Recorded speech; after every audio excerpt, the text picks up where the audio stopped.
Pichincha Universal, generando noticias. Ana Cristina Vera, representante de la Fundación Sur Cuna, está con nosotros. Como el país conoce, diversos colectivos pro vida en Ecuador solicitaron al presidente Moreno no ceder a las presiones de los grupos abortistas, entre comillas, ¿no?, como ellos los denominan, quienes le piden vetar la decisión de la Asamblea Legislativa que el 17 de septiembre rechazó el proyecto para despenalizar el aborto en casos de violación. Y yo me hice una pregunta cuando esto sucedió y cuando observé esta petición: no ceder a las presiones de esos grupos, pero sí a las presiones de ellos. Y evidentemente quiero iniciar este diálogo preguntándole sobre esa misma materia. Y otra cosa más, aclaremos, si no se aprobó nada en la Asamblea sobre el tema, es decir, se desechó la posibilidad de aprobar, no tiene nada que vetar el presidente de la República. Así lo ha dicho un asambleísta aquí en estos estudios. ¿Cómo están analizando ustedes la situación? Bienvenida, Ana Cristina. Buenos días, muchas gracias por la invitación. Bueno, en primer lugar, decir que el veto es absolutamente posible porque la materia se trató. Y lo que establece la ley es que la materia debe haberse tratado en el debate legislativo. Bueno, se trató, y efectivamente fue así. Además, si uno revisa el proyecto final aprobado, existen varios lugares donde se nombra justamente al tema del aborto, ¿no? Hay una reforma en el artículo 148 y después se establece que el artículo 150 se queda tal como está. Entonces, al haberse el tema se trató. El tema se trató. Al haberse tratado la materia es absolutamente posible un veto ejecutivo. Y eso es justamente lo que ahorita está en debate también. Ahora, lo que yo quiero aclarar es que, por supuesto, perspectivas jurídicas hay muchas. Como hay abogados. Desde luego, interpretaciones. Pasa por... Y en la Asamblea se va a debatir justamente eso. Entonces, justamente eso es lo que vamos a debatir. ¿Qué tipo de derecho también queremos construir como sociedad? ¿Y para qué queremos que aporte ese derecho? Recordando también, por supuesto, que tenemos más de 5 recomendaciones de comités internacionales de derechos humanos sobre la despenalización del aborto por violación y malformaciones genéticas incompatibles por la vida, que es justo lo que se debatía. Ahora, entonces habría una inconstitucionalidad al no existir estas causales en nuestro país. Vamos a la otra lista que le preguntaba. ¿No ceder a las presiones de quién? ¿De ustedes? ¿Ceder a las de ellos? ¿O cómo debe? Esto debe ser un análisis técnico. Definitivamente. Yo creo exactamente lo que usted dice. Creo que es fundamental que este sea un tema que se aborde desde lo técnico y desde los derechos humanos, más allá de las posturas políticas, personales o colectivas que tengamos, ¿no? Sean religiosas, sean más laicas. Pero lo que creo es que se tiene que manejar desde un tema de derechos humanos, legislación y democracia, porque eso es lo que se debate cuando hablamos de las leyes de un Estado. Se tiene que garantizar el pluralismo, la posibilidad de que cada persona tome decisiones de acuerdo a sus convicciones y que se garanticen estas decisiones para todos. Desde mi perspectiva, hacer esto es efectivamente despenalizar el aborto por casos de violación, que es lo que estamos discutiendo, porque eso permite que cada mujer tome la decisión de acuerdo a su propia conciencia y no impone a nadie una manera de actuar determinada. En cambio, la penalización sí impone a las mujeres que deciden interrumpir un embarazo que ha sido consecuencia de una violación, de limitaciones que atentan contra su vida, contra su libertad, contra su salud, ¿no? Entonces creo que eso es justamente lo que se tiene que considerar. El presidente y los asambleístas deberían actuar desde una perspectiva de derechos humanos y democracia y no desde una perspectiva jurídica particular, ¿no? Hay un ejemplo muy bonito en la historia, ¿no? El presidente de Francia, que despenalizó el aborto totalmente en Francia, él, cuando lo hizo, él salió a decir: yo soy una persona católica y estoy en contra del aborto, muy bien, pero soy presidente de un país laico. Y cuando estoy en mi función pública tengo que actuar de manera coherente con la función que desempeño.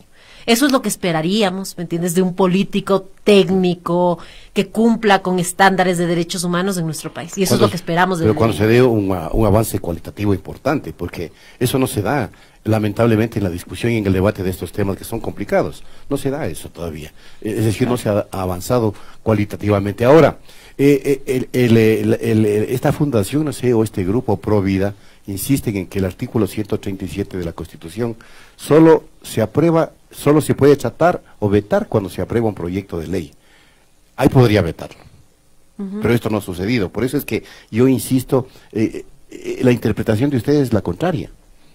Entonces, la fase de discusión en la Asamblea se va a centrar en esa temática, o el presidente y su equipo jurídico debería centrarse en esa, ¿cómo se diría?, en esa suerte de contradicción entre las dos proposiciones.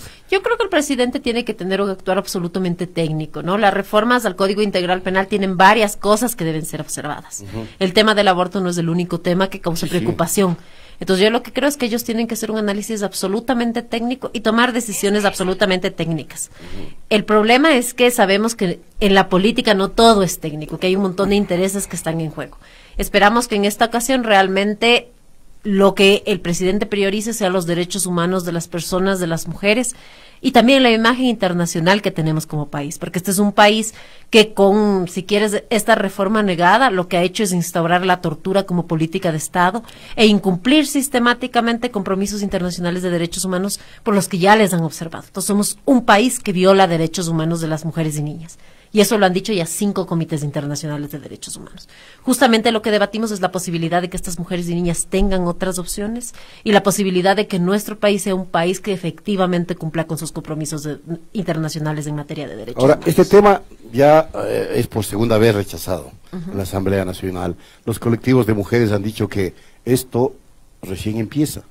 Implica que la lucha continúa, evidentemente. ¿Y sobre la base de qué propuestas? Si es que la Asamblea y el Ejecutivo no prestan oídos. Bueno, yo creo que nosotras como movimiento de mujeres lo que sí tenemos es una experiencia de que la lucha se hace luchando. Nos costó 100 años lograr el derecho al voto, ¿no? El poder estudiar, el poder estar, si quieres, trabajando asalariadamente. Y yo creo que la lucha justamente por el derecho de las mujeres a tomar decisiones libres, voluntarias, sobre sus embarazos, más aún cuando estos han sido consecuencia de una violación, es una lucha que nos tiene que mantener despiertas y activando distintas instancias, ¿no? En ese sentido, yo creo que hay que ahora pensar legalmente, tanto nacional como internacionalmente, que otras vías se pueden usar, justamente para lograr este avance en derechos. Desde mi perspectiva muy personal y la perspectiva de la organización a la que yo represento, que es el Centro de Apoyo y Protección de los Derechos Humanos Surcuna, el aborto debería despenalizarse absolutamente, porque un problema de salud pública no puede ser tratado por medio del derecho penal. El aborto es un problema que todos los días roba vidas de mujeres que son absolutamente evitables de estas muertes, que las somete a la clandestinidad, que las somete a la violencia sexual durante estas prácticas clandestinas y que ahora las somete a la cárcel. Porque las mujeres que van a buscar atención en salud son denunciadas. El ejemplo más claro es lo que pasó el domingo, donde una niña de 16 años estuvo bajo custodia policial porque se sospechaba que podría haberse inducido un aborto. Esa es la realidad que vivimos las mujeres. Esa realidad puede ser cambiada justamente cuando hay leyes que protegen a las mujeres.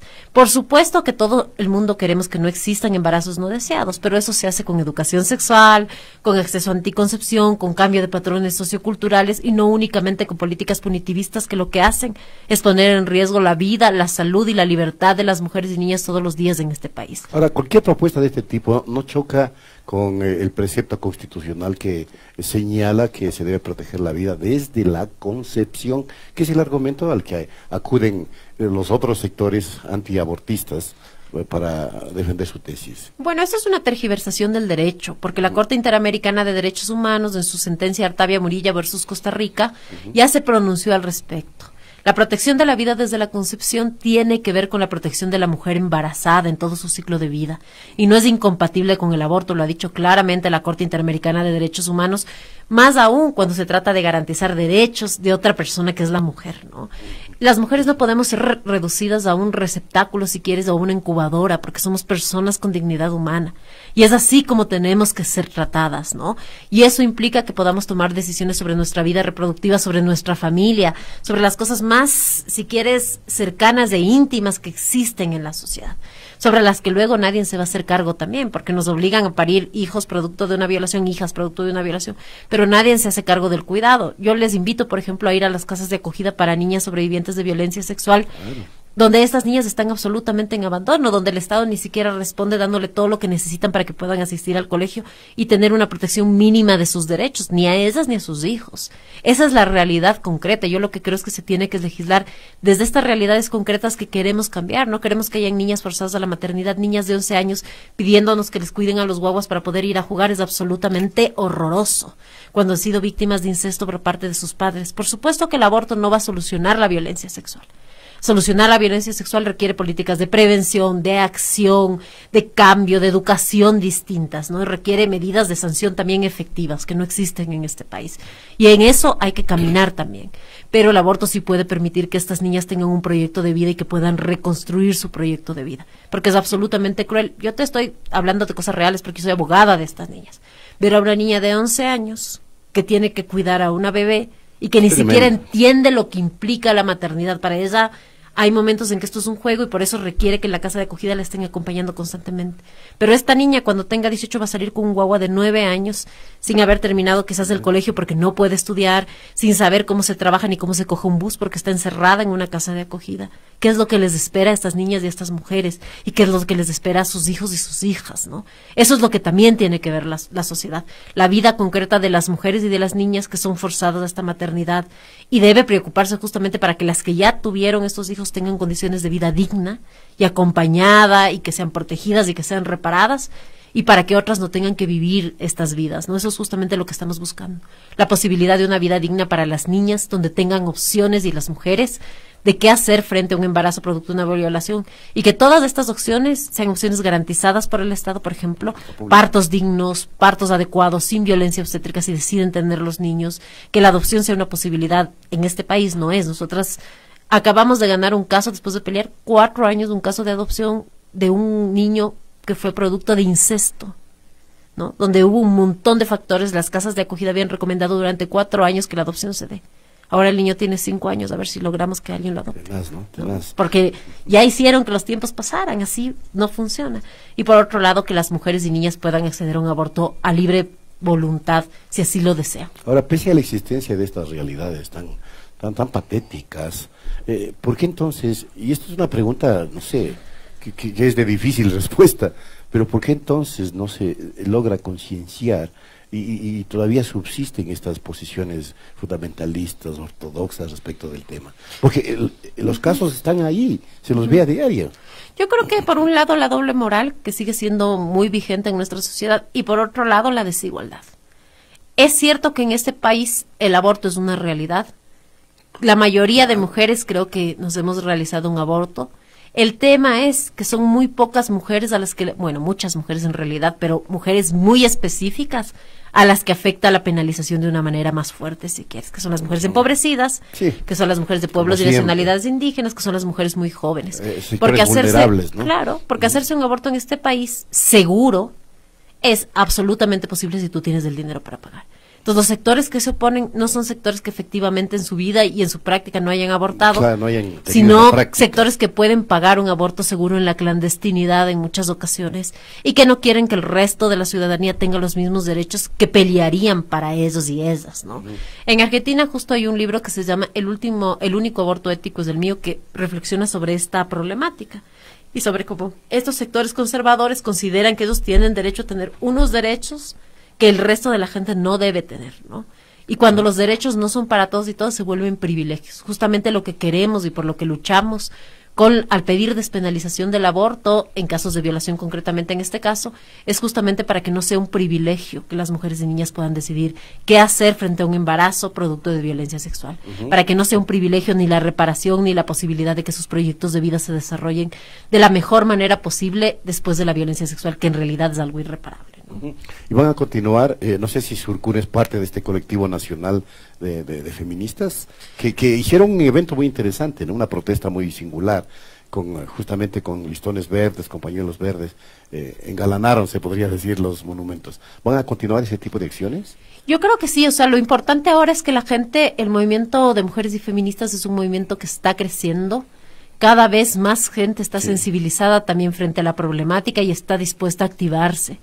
Creo que justamente estas protestas, por ejemplo, de los monumentos, que además han sido a nivel nacional, tuvo mucho impacto, con mucho impacto. Y rompió el cerco mediático más que todo. Exacto, creo que son sumamente importantes porque lo que permiten es visibilizar las posturas también de otro sector de la población que está demandando justamente derechos para nosotras como mujeres, que está demandando que dejemos de ser ciudadanas de segunda y que podamos decidir al menos sobre lo más mínimo y fundamental, que es nuestra vida reproductiva, ¿no? Y qué hacer frente a un embarazo producto de violencia sexual. Entonces, yo creo que van a seguir las acciones. Hay un montón de gente autoorganizándose, lo cual nos da mucha alegría, porque la autoorganización social implica conciencia y creemos que eso es muy importante también. Qué bien. Muchas gracias. Muchas gracias también, Ana Cristina, por habernos acompañado. Este debate continúa y claro, aquí estaremos siempre como tribuna para que el debate pueda ser escuchado y difundido, ampliado hacia los diferentes sectores ciudadanos. Ana Cristina Vera, representante de la Fundación Surcuna, nos acompañó en Punto Noticias.